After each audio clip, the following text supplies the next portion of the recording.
وعاد وفرعون وإخوان لوط. And so did Ad, and Pharaoh, and Lot's brethren. 13. Only the Pharaoh has been mentioned instead of the people of Pharaoh, for he had so dominated his people that they had been left with no independent opinion and will of their own, apart from him.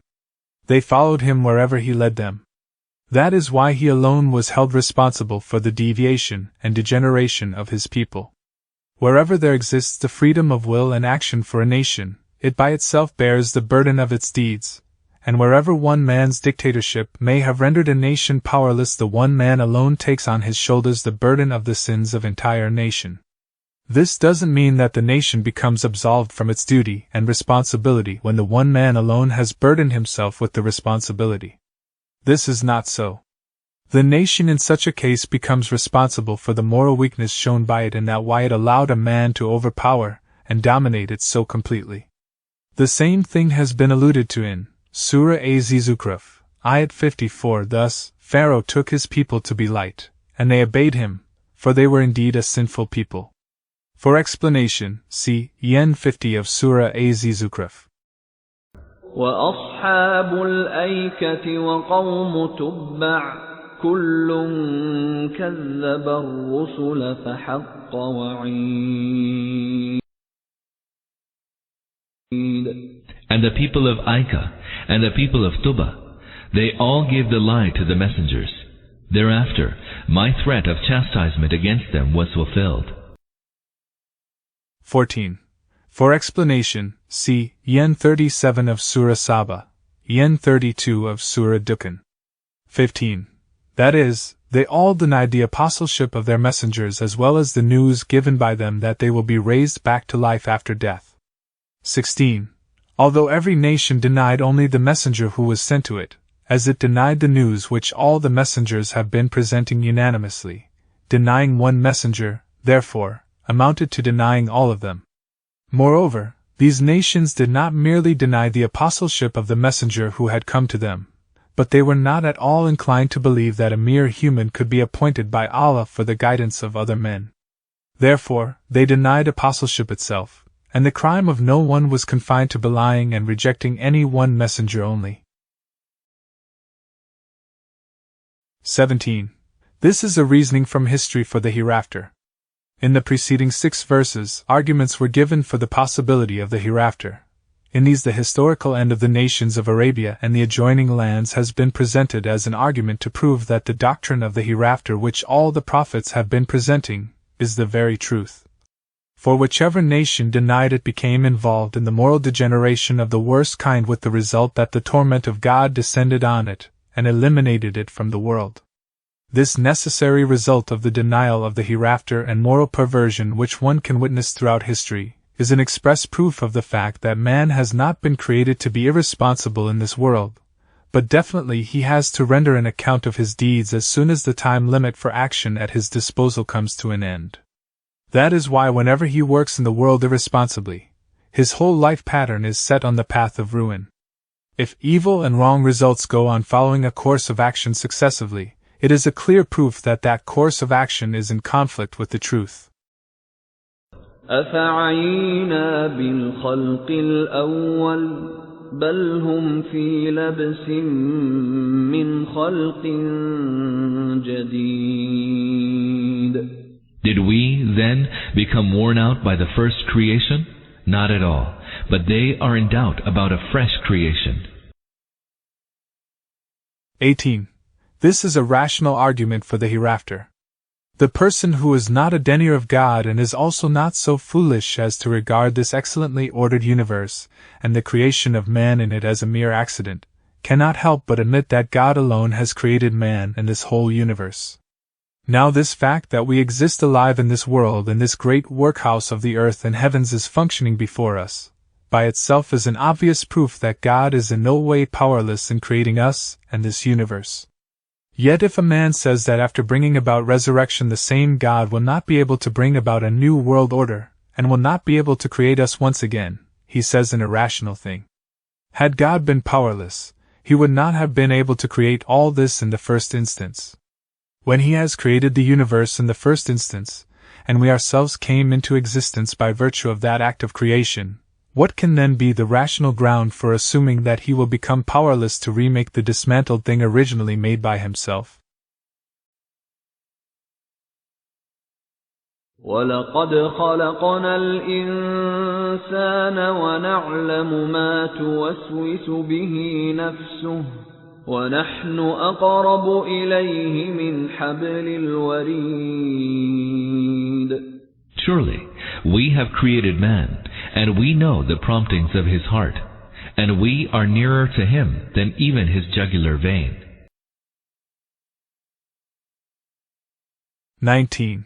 After presenting the arguments for the hereafter, it is being stated, whether you believe in the hereafter or deny it, it has to come in any case, and it is such a reality which will certainly come about in spite of your denial. If you heed the warning given by the prophets in advance and prepare for it, you will be doing good to yourselves. If you do not believe in it, you will be inviting your own doom. Your denial will not prevent the hereafter from taking place, and God's law of justice will not become suspended. 20. That is, our power and our knowledge has so encompassed man from within, and without that our power and knowledge is closer to him than his own jugular vein. We do not have to travel from a distance to hear what he says, but we directly know every thought that arises in his heart. Likewise, when we shall want to seize him, we will not have to seize him after covering a distance, for wherever he is in our grasp, and whenever we will seize him. إِذْ يَتَلَقَّى الْمُتَلَقِّيَانِ عَنِ الْيَمِينِ وَعَنِ الشِّمَالِ قَعِيدٌ. Moreover, there are two scribes, one each sitting on the right and the left, recording everything. مَا يَلْفِظُ مِنْ قَوْلٍ إِلَّا لَدَيْهِ رَقِيبٌ عَتِيدٌ. He utters not a word, but there is a vigilant watcher at hand. 21. That is, on the one hand, we directly know man's actions and movements, even his hidden thoughts. On the other hand, every man has two angels appointed over him, who are recording whatever he does and says. None of his actions or words is left unrecorded. This means that when man is produced in the court of Allah, Allah at that time himself will also be knowing what each person has done in the world. Besides, there will also be two witnesses who will produce documentary evidence of the person's actions and deeds.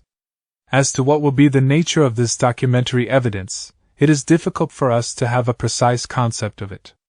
But from the facts that we are witnessing today, it seems certain that the voices and pictures and marks of man's actions and movements are being preserved and imprinted on every particle of the environment in which he lives and works, and each one of these can be reproduced in exactly the same form and voice so as to leave no difference whatsoever between the original and its copy. Man is doing this on a very limited scale with the help of his inventions, but the angels of God neither stand in need of these machines nor are bound by any limitation. Man's own body and everything around it is their tape and their film upon which they can record every voice and every image along with its minutest and most delicate detail precisely and exactly, and can make man hear, on the day of resurrection, with his own ears, in his own voice, those very things which he talked in the world, and can make him see, with his own eyes, the pictures of all his misdeeds, whose genuineness he would not possibly be able to deny. Here, one should also understand that in the court of the hereafter, Allah will not punish anybody only on the basis of his own knowledge, but will punish him after fulfilling all the requirements of justice. That is why an exhaustive record is being prepared of every person's words and deeds in the world so that a complete proof with undeniable evidence becomes available of everyone's life work and activity. وَجَاءَتْ سَكْرَةُ الْمَوْتِ بِالْحَقِّ ذَلِكَ مَا كُنْتَ مِنْهُ تَحِيدُ. Lo, the agony of death has indeed come with the truth. That is what you had sought to avoid. 22. Come with the truth implies that the agony of death is the starting point when the reality which had remained concealed in the world begins to be uncovered. At this point man starts seeing clearly the other world of which the prophet had forewarned him. Here, man also comes to know that the hereafter is the very truth, and also this whether he is entering the second stage of life as favored or damned. 23. That is, this is the same reality which you refuse to believe. You desired that you should live and go about as an unbridled rogue in the world, and there should be no other life after death, in which you may have to suffer for the consequences of your deeds. That is why you shunned the concept of the hereafter, and were not at all inclined to believe that this next world would ever be established. Now you may see that the same next world is unveiling itself before you. وَنُفِخَ فِي الصُّورِ ذَلِكَ يَوْمُ الْوَعِيدِ. And then the trumpet was blown. This is the day of the promised chastisement. 24. This implies that blowing of the trumpet at which all dead men will rise back to life in their own physical bodies. For explanation, see EN 47 of Surah Al-An'am, EN 57 of Surah Ibrahim, EN 78 of Surah Taha, E.N.1 of Surah Al-Hajj, E.Ns 46, 47 of Surah Yasin, and EN 79 of Surah Az-Zumar. وَجَاءَتْ كُلُّ نَفْسٍ مَّعَهَا سَائِقٌ وَشَهِيدٌ. Everyone has come, each attended by one who will drive him on, and another who will bear witness.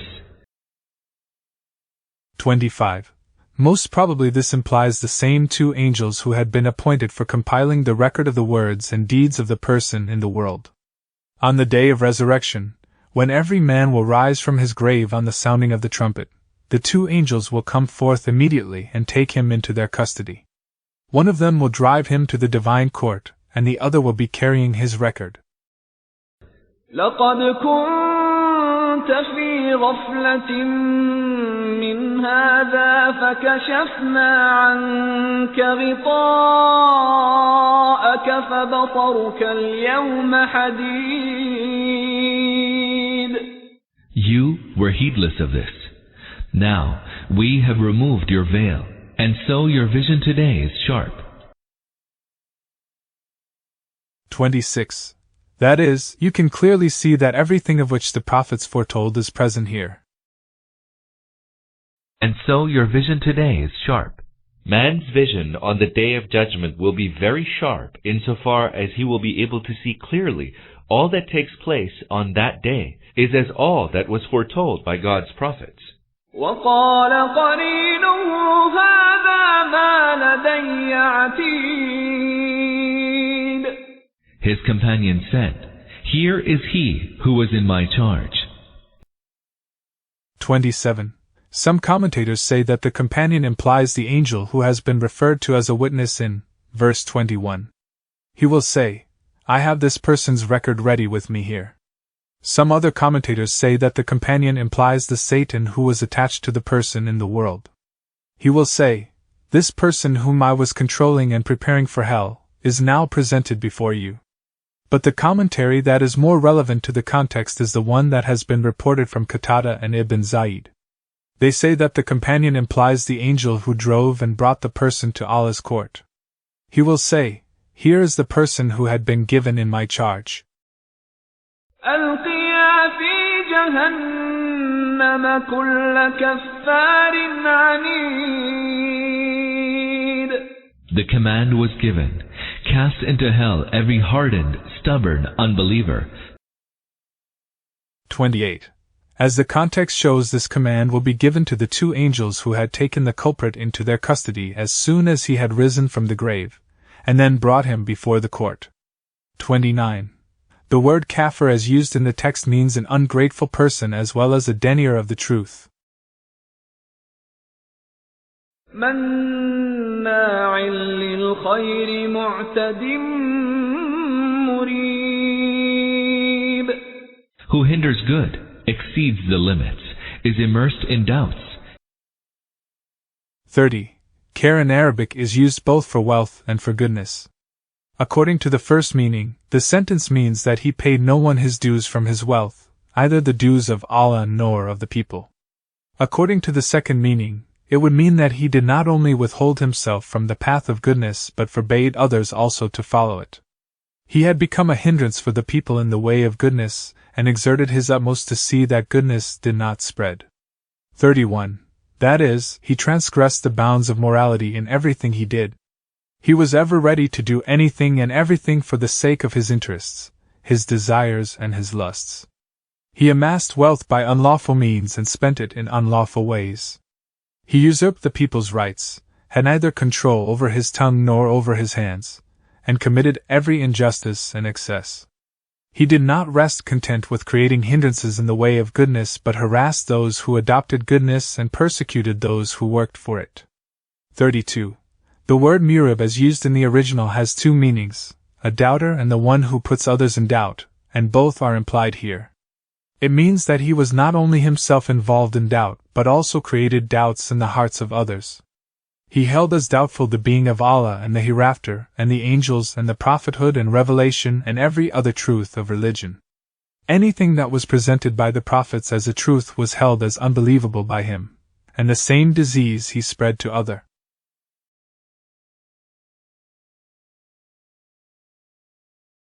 people.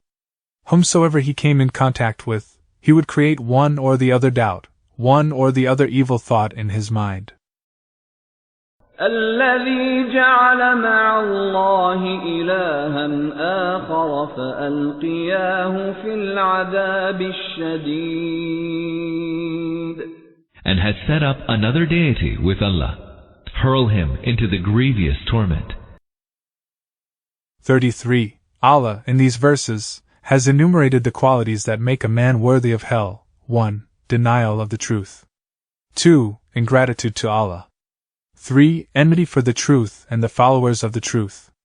4. To become a hindrance in the way of goodness. 5. Failure to fulfill the rights of Allah and the people from his wealth. 6. To transgress the bounds in his affairs. 7. To commit injustices and excesses against others. 8. To doubt the truths of religion. 9. To create doubts in the hearts of the people. 10. To hold another as an associate in the Godhead of Allah. قال قرينه ربنا ما أطغيته ولكن كان في ضلال بعيد. His companion said, I did not incite him to rebel. He was far gone into error of his own accord. 34. Here by companion is meant the Satan who was attached to the disobedient person in the world. And this also becomes evident from the style that both the person and his Satan are disputing between themselves in the court of Allah. He says, My Lord, this wretched one pursued me in the world and did not leave me until he succeeded in misleading me, therefore he alone should be punished. And the Satan replies, Lord, I had no power over him. Had he not himself willed to become rebellious, I could not have seduced him forcibly. This wretched person himself fled from goodness and was fascinated by evil.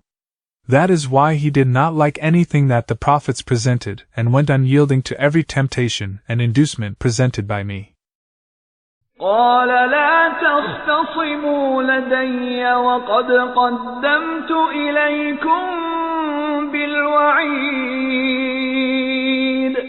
It was said, Do not remonstrate in my presence. I had warned you. 35. That is, I had warned both of you as to what punishment will be given to the one who beguiles and what punishment will be suffered by him who is beguiled. In spite of this warning, when you did not desist from committing your respective crimes, there is no use quarreling now.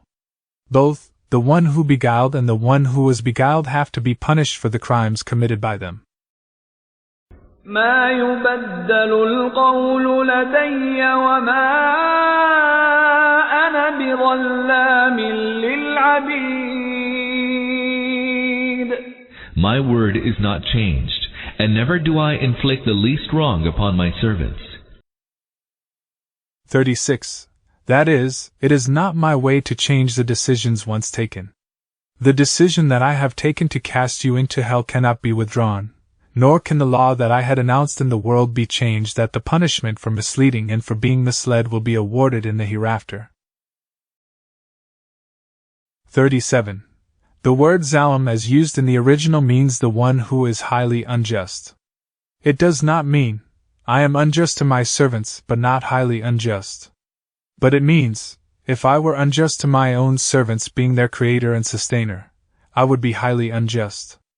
Therefore, I am not at all unjust to my servants. This punishment that I am giving you is precisely the same punishment which you have made yourselves worthy of. You are not being punished an iota more than what you actually deserve, for my court is a court of impartial justice. Here, no one can receive a punishment which he does not actually deserve, and for which his being worthy has not been proved by certain and undeniable evidence.